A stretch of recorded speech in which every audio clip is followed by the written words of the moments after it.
আমরা। এই দুনিয়ার পুরো জীবনটা এটা হচ্ছে লালসাময় একটা জীবন, লোভ, মরিচিকা, মায়াজাল। এই মায়াজালে আমরা আটকে আছি, ফলে মৃত্যুর কথা আমরা ভুলে গিয়েছি। পাগলের মতো ছুটছি, আরো টাকা লাগবে, আরো খ্যাতি লাগবে, আরো যশ লাগবে, আরো দাপট লাগবে। আমার এত টাকা দিয়ে কি হবে? এত সম্পদ দিয়ে কি হবে?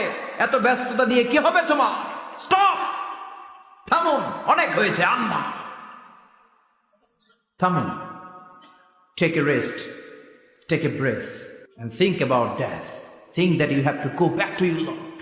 একটু বসেন না, একটু ভাবেন যে আমাকে চলে যেতে হবে, চলে যেতে হবে। এই কোলাহল, এই ব্যস্ততা, এগুলো থাকবে, থাকবো না আমি।